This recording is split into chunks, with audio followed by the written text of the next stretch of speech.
আর এবার যে খবর আপনাদের জানাবো, বেলঘরিয়ায় ব্যবসায়ীর গাড়িতে গুলিকাণ্ড, সেই ঘটনায় গ্রেপ্তার বিহার থেকে গ্রেপ্তার এক অভিযুক্ত ব্যবসায়ী অজয় মণ্ডল। তার গাড়িতে হামলা করা হয়, গুলি চালানো হয়, সেই ঘটনাতেই একজনকে গ্রেপ্তার করা হয়েছে এবং এই ব্যক্তিকেও বিহার থেকেই গ্রেপ্তার করা হয়েছে। বিহার থেকেই গ্রেপ্তার এক অভিযুক্ত।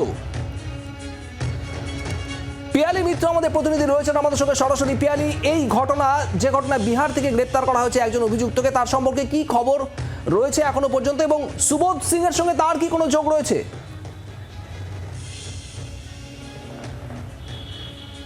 একেবারেই সুবোধ সিং এর সঙ্গে যোগ রয়েছে এবং সুবোধ সিং এর গ্রুপেরই সদস্য সাহিল, যাকে বিহারের ছাপড়া থেকে গ্রেপ্তার করে আনা হয়েছে। এবং তুমি জানো যে অজয় মণ্ডল এখানকার যিনি বেলঘরিয়া অঞ্চলের যে ব্যবসায়ী, যার গাড়িতে গুলি চালানোর ঘটনা ঘটেছিল এবং তাকে হুমকিও দেওয়া হয়েছিল, সেই ঘটনাতে সুবোধ সিং এর বেউরজলের পাশের সেলে যে থাকতো রোশন যাদব, তাকে কয়েকদিন আগে ব্যারাকপুর কমিশনারেটের পুলিশ তাকে নিয়ে আসে, কাস্টাডিতে নেয়। এবং এই গোটা ঘটনা, অর্থাৎ অজয় মণ্ডলের গাড়িতে হামলা বা তাপস ভগতকে হুমকি দেওয়া, সেই গোটা ঘটনার সঙ্গেও কিন্তু সুবোধ সিং এর যোগ পাওয়া যাচ্ছিল। এবং অজয় মণ্ডলের গাড়িতে যে গুলি চালানোর ঘটনা ঘটেছিল, সেই গুলি চালানোর ঘটনার সঙ্গে জড়িত থাকার অভিযোগে সরাসরি বিহারের ছাপড়া থেকে সাহিল নামে একজনকে গ্রেপ্তার করে কিছুক্ষণ আগে বেলঘরিয়া থানাতে নিয়ে আসা হয়েছে।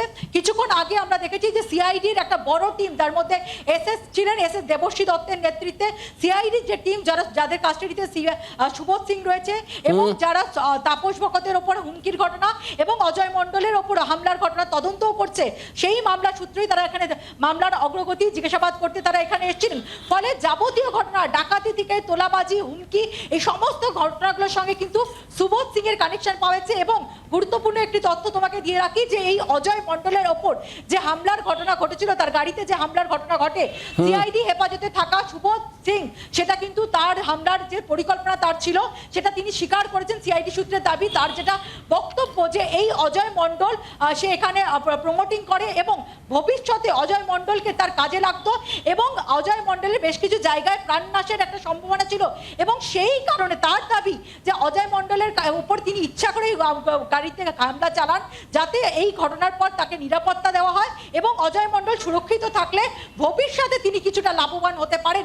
সেই কারণেই অজয় মণ্ডলের গাড়িতে তিনি গুলি চালানোর ব্যবস্থা করেছিলেন এবং এই সাহিল ভিন রাজ্য থেকে এসে তার গাড়িকে লক্ষ্য করে গুলি চালিয়েছিল এবং পরবর্তী সময় তাপস ভগত নামে যে একজন ব্যবসায়ীকে হুমকি দেওয়ার যে ঘটনা, যেটাতে সুবোধ সিং এর নাম জড়িয়েছিল, সেখানেও কিন্তু তার যোগসূত্র পাওয়া যাচ্ছে। ফলে দীর্ঘদিন ধরে, অর্থাৎ এই রাজ্য থেকে যার অপরাধ জগতের শুরু বলা যায়, তারপরে পাটনার জেলে বন্দী থাকলেও পাটনার জেলে বসে একাধিক ডাকাতি পরিচালনা করা, একাধিক ব্যবসায়ীকে হুমকি দেওয়া, এক্সটর্শন চালানো, সেগুলো কিন্তু সুবোধ সিং চালিয়ে যাচ্ছিল। সিআইডির আধিকারিকরা এই মুহূর্তে সুবোধ সিং এন্ড তার যে গ্রুপ, সেই গ্রুপের পুরো কোমর তারা ভেঙে দিতে চাইছেন এবং সেই কারণেই সুবোধ সিং এর গ্রুপের মেম্বাররা কোথায় কোথায় রয়েছে, কোথায় কোথায় তারা সক্রিয় এবং কিভাবে তারা কাজ করত, তাদেরকে চিহ্নিত করার জন্য একাধিক দল তারা গঠন করেছে।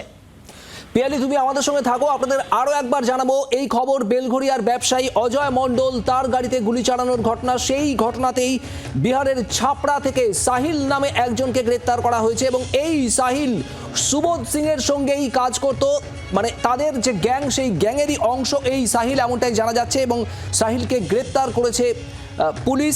সুবোধ সিংকে জিজ্ঞাসাবাদ করে তাকে একাধিক প্রশ্ন করার পর বিভিন্ন তথ্য উঠে এসেছে এবং তারপরেই কিন্তু এই সাহিল গ্রেপ্তার।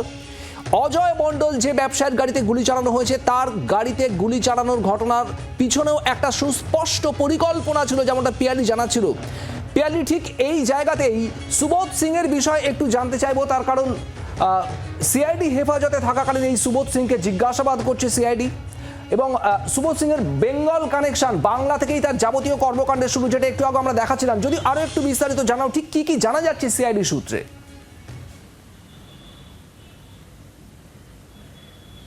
একেবারেই দেখো, এই যে সুবোধ সিং তার বিহারের বাসিন্দা হলো, সুবোধ সিং একেবারে অপরাধ জগতে তার যে বিস্তার, সেটা কিন্তু এই রাজ্য থেকে কার্যত শুরু হয়, যেটা আমরা সিআইডি সূত্র থেকেও জানতে পারছি। 2007 সাল নাগাদ সুবোধ সিং তার এক পরিচিত থ্রু দিয়ে বেঙ্গলে আসে এবং সোদপুরের এলাকায় পানশিলা বলে যে এলাকা সেখানে থাকা শুরু করে এবং প্রথম একটি ডাকাতির ঘটনায় তার নাম জড়ায় বাগুইহাটি অঞ্চলে একটি রাষ্ট্রায়ত্ত ব্যাংকে ডাকাতির ঘটনা ঘটে। তারপর ওই বছরই পরপর বরানগর থেকে শুরু করে মধ্যমগ্রামে একাধিক পরপর ডাকাতির ঘটনা ঘটে এবং সেই ডাকাতিগুলোতেও কিন্তু সুবোধ সিং এর নাম জড়ায় এবং সুবোধ সিং শুধুমাত্র ডাকাতি নয়, এলাকায় তার যে নেটওয়ার্ক সেটা বিস্তার করে, তোলাবাজি, হুমকি দেওয়া, এই সমস্ত কর্মকাণ্ড চালিয়ে যাচ্ছিল। 2017 সাল নাগাদ সুবোধ সিং এই উত্তর 24 পরগনায় তার নেটওয়ার্ক স্ট্রং করার পর 2017 সাল নাগাদ হাওড়া অঞ্চলে চলে যায়। সেখানে আরো একজন কুখ্যাত গ্যাংস্টার শশাঙ্ক, যার নাম তার ছত্রছায়াতে থাকা শুরু করে এবং সেখানেও নিজের নেটওয়ার্ক বিস্তার করে। সুবোধ সিং এর মোডাস হচ্ছে যে বিভিন্ন জায়গায় থেকে ছোট ছোট গ্রুপ করে দেওয়া এবং সেই গ্রুপের মেম্বারদেরকে বিভিন্নভাবে কিভাবে অস্ত্র চালাতে হবে, কোথাও কিভাবে ডাকাতি করতে হবে, সেই সমস্ত বিষয়ে প্রশিক্ষণ দেওয়া, রীতিমতো মাইনা দিয়ে একাধিক গ্রুপ সদস্য রেখেছিল এবং পরবর্তী সময় আসানসোলের হীরাপুরে একটি যে ঋণদানকারী সংস্থা, সেখানে যে ডাকাতির ঘটনা ঘটেছিল সেখানে সুবোধ সিং 2017 সাল নাগাদ গ্রেপ্তার হয়েছিল। পরবর্তী সময় জামিন পাওয়ার পর পাটনাতে সে চলে যায়, কিন্তু পাটনা পুলিশের হাতে গ্রেপ্তার হওয়ার পর বেউর জেলে বন্দী ছিল। কিন্তু বেউর জেলে বন্দী থাকেও সত্ত্বেও সুবোধ সিং শুধুমাত্র মোবাইলকে হাতিয়ার করে তার বিভিন্ন জায়গায় তৈরি করা নেটওয়ার্ককে কাজে লাগিয়ে কখনো বিভিন্ন ব্যবসায়ীকে হুমকি দিয়ে তোলা আদায়, কখনো ডাকাতি, এই সমস্ত কাজ চালিয়ে যাচ্ছিল এবং সাম্প্রতিককালে যে সমস্ত জায়গায় বিশেষ করে রানীগঞ্জ এই সমস্ত অঞ্চলে যে ডাকাতির ঘটনা সেখানেও কিন্তু সুবোধ সিং এর নাম জড়িয়েছে এবং তদন্তকারী অফিসাররা মনে করছেন যে এই সমস্ত কিছু কিন্তু সুবোধ সিং অত্যন্ত সূক্ষ্মভাবে তার যে সমস্ত টুকরে টুকরে গ্যাংসে বানিয়েছিল সেই গ্যাংয়ের সদস্যদের মাধ্যমেই করতে এবং প্রত্যেকটা গ্যাং সদস্যকে চিহ্নিত করা, তাদেরকে গ্রেপ্তার করা, সেইটাই কিন্তু এই মুহূর্তে সিআইডির প্রধান লক্ষ্য।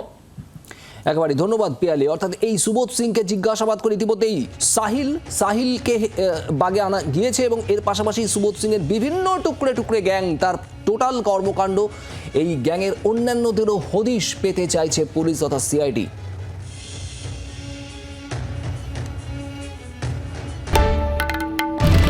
বাংলার আওয়াজ, বাঙালির আবেগ, জি 24 ঘন্টা।